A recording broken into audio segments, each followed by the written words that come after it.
Fix-A-Lot here. I'm going to show you how to change brakes, discs, pads, as well as the stainless steel brake lines in a 2006 Mazda Miata. This will be the same for all of the Gen 3 Miatas 2006 through 2014.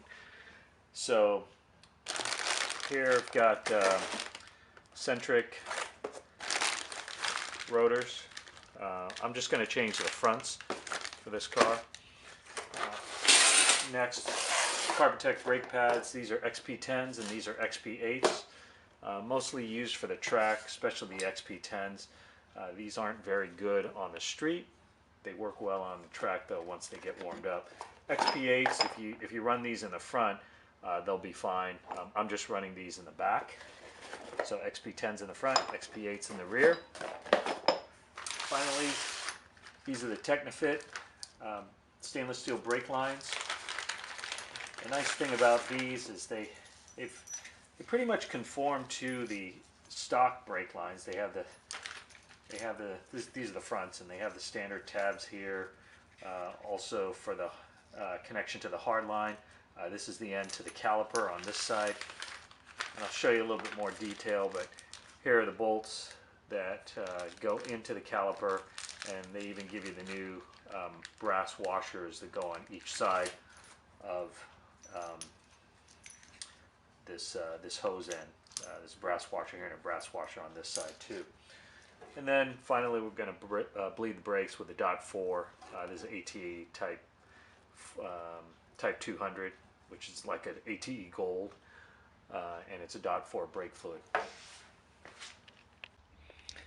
I'm going to first show you how to do the front wheel complete with brake line, and then we're going to go to the rear area. So what we have is you got the caliper here, the rotor, and you've got your brake line that runs right through here. So the brake line is held on by 12 millimeter here, and down here, and then you've got a 10 millimeter that you use to loosen up here first.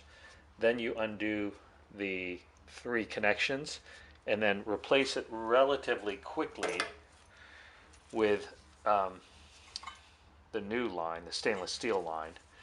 Set that up first because this thing runs through, this thing kind of bolts right here, and then you have the banjo fitting here.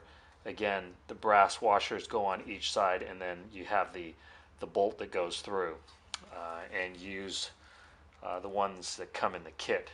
And then on this side here, it's just connected directly to the hard line, and you put those in place. Now there's going to be air inside this stainless steel brake line, and so we're going to bleed the brakes afterwards. The next thing you do is remove the caliper, and this is done by 2 17 millimeter bolts on the back end back here. Once those are done, the entire caliper and housing will come off, and then once you have that done, then you take off the rotor. It's held on by 2 Phillips head screws here and here. They're generally Loctited in from the factory, and so you have to use an impact screwdriver like this. So when you hit this screwdriver like this, it's gonna undo the screw itself. So I'm going to show you.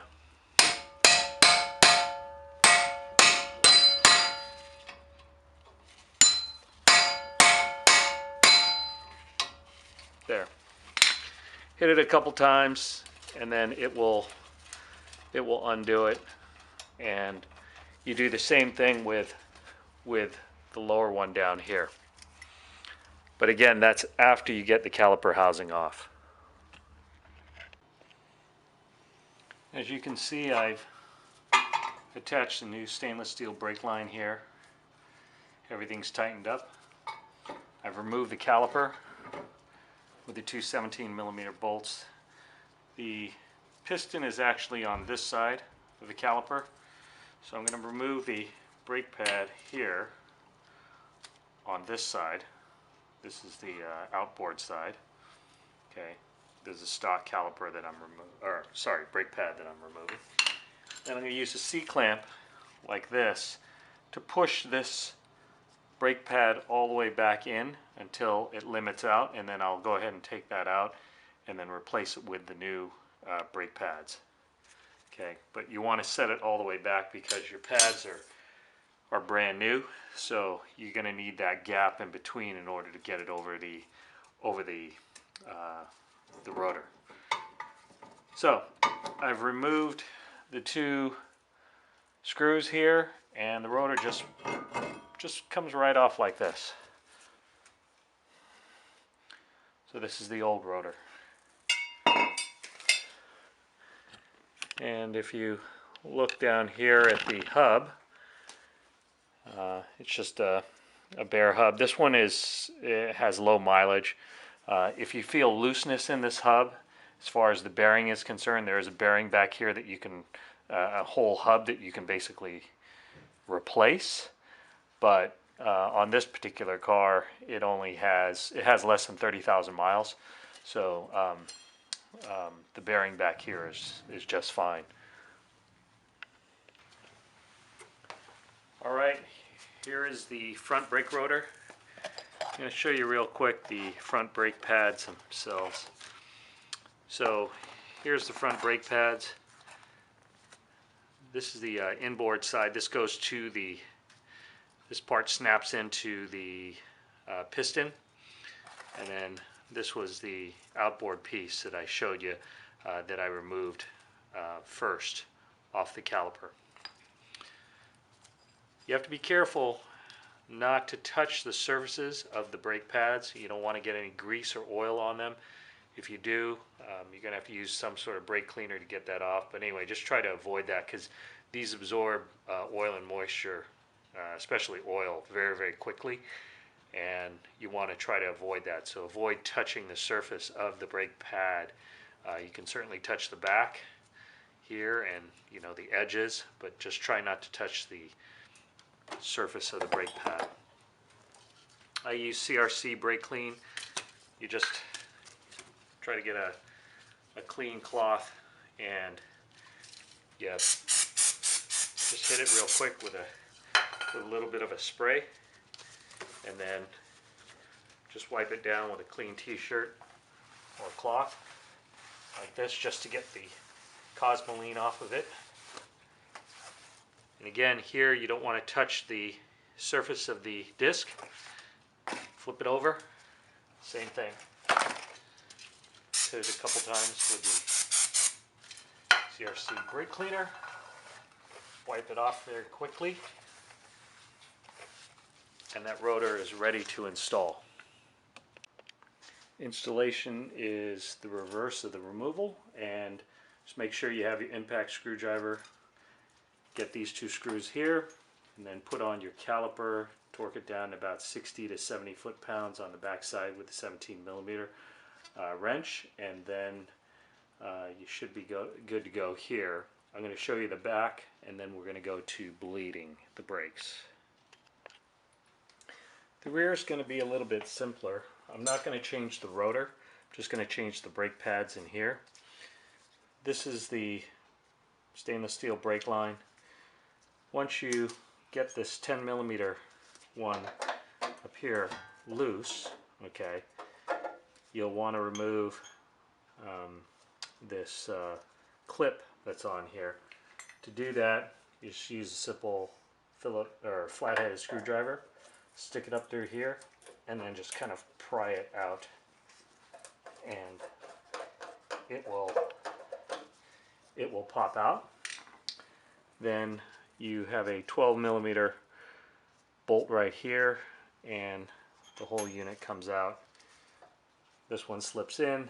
Same thing, banjo fitting on this end is going to need the new bolt with the new brass washers on each side, and then you assemble that up. Once you get that assembled, then we'll remove the caliper. Once the stainless steel line is connected here, now we have to pull off the caliper. The way you do that is you put a 12mm socket on the back side here, and then there's a 17 millimeter nut on this side, and then you just loosen it, holding the 17 millimeter in place, and this bolt will come out. There's one down here on the lower end, but the whole caliper should just be removed like this. And the brake pads are still on here, so you'll be able to just switch out the new brake pads. I'll show you a little bit here. They're still connected, but you should be able to just remove these and then put the new ones in. This part here is what you're going to have to drive back with kind of like a very lengthy screwdriver. You basically screw that back in, and then you'll have the proper clearance, just enough so that you can get it over the brand new brake pads here.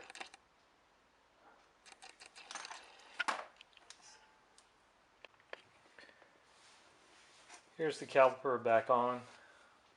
I used this crowbar here, this end, in order to screw back in the piston. You only have to make about a 180-degree turn on it, and then it should have enough clearance to clear the new brake pads. And why I'm saying things in like 90-degree increments or 180 degrees is there is a small little tab on the brake pad, and one of the slots basically goes right over it like that when you put it down. So that's why you want to make sure you're turning it in 90-degree increments, and you have to screw it in order to get more spacing for your new brake pads. And then you set this over it. You do the same methodology of the 12 millimeter on the back side, 17 millimeter here, and torque it to about 30-35 foot-pounds, and you should be good to go. And again, I'm going to go over the bleeding procedure next. Bleeding of the brakes is relatively simple. You have a bleed nipple right here that's usually covered with a rubber grommet. Front looks very similar to this. This is the rear. I use an 8 millimeter box end, but you can use a flare nut also. Just place the box end on here. Hook up a hose. Basically, just kind of push it over the top like this. Have the other end into, I use just kind of a water bottle. And then I open it up about a quarter turn like this. Have a partner push the brake pedal down, and then when they have it down, I close it, and then they lift up on the pedal, and then I ask them to push down again, while I'm turning it a quarter turn. Then I close it, and then I have them lift up the pedal. And you do this several times until you see no more bubbles coming from the hose, and then you'll know that you've bled this part of the circuit.